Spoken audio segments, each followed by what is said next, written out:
Hi, it's Patrick Hutzel from Intensive Care at Home, where we provide tailor-made solutions for long-term ventilated adults and children with tracheostomies by improving their quality of life, and where we also provide tailor-made solutions for hospitals and intensive care units to save money and resources whilst providing quality care. In last week's blog, I shared what to do if there are no or few perceived alternatives for long-term ventilated adults and children with tracheostomies in intensive care. You can check out last week's blog by clicking on the link below this video. In this week's blog, I want to share another hot topic with you when it comes to long-term ventilated adults and children with tracheostomies in intensive care. And the topic this week is the 3 most dangerous trends facing long-term ventilated adults and children with tracheostomies and their families. With the ever-increasing numbers of adults and children surviving intensive care treatment and therapy comes an increasing number of people requiring long-term ventilation with tracheostomies.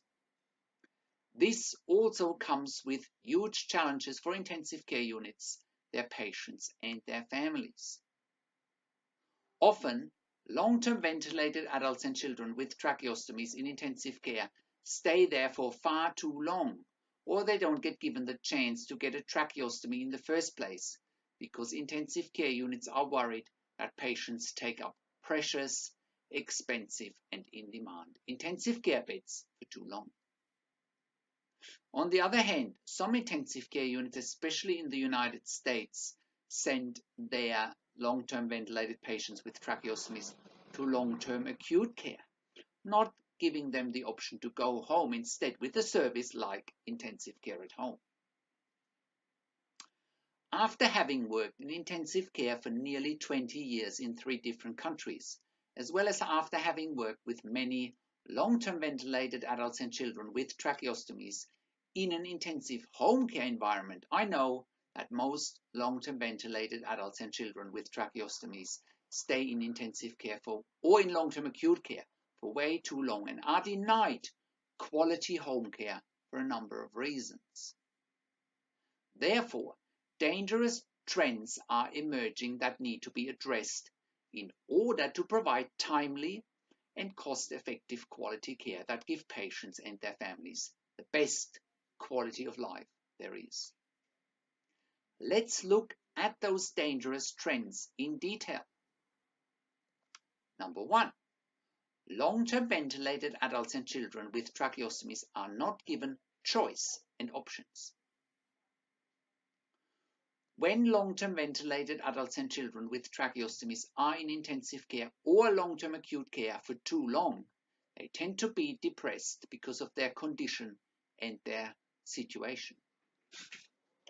Taking those patients home with a quality and accredited service like intensive care at home provides them with choice and options that provide a win-win situation, because intensive care at home is way more cost-effective compared to a stay in intensive care or long-term acute care. It provides patients and their families with a much improved quality of life. It provides patients, their families and hospitals and long-term acute care facilities with choice and options rather than the current one-size-fits-all approach. Let's look at the second dangerous trend. Long-term ventilated adults and children with tracheostomies and their families have no lobby and are being sidelined. If anything, they need strong advocacy. Most long-term ventilated adults and children with tracheostomies have no lobby, and they often end up dying in intensive care, or they end up on a hospital ward on a ventilator being looked after by non-skilled and non-trained staff to look after people on ventilators and tracheostomies. If they are lucky enough to go home, they often end up being looked after by cheap and non-accredited service providers, with patients ending up with regular readmissions back to intensive care because non-accredited and non-specialized service providers simply lack the skills and know-how in how to look after their clients with ventilators and tracheostomies. Patients often end up in a vicious cycle with numerous intensive care readmissions that could have been prevented by going home with a quality service like intensive care at home.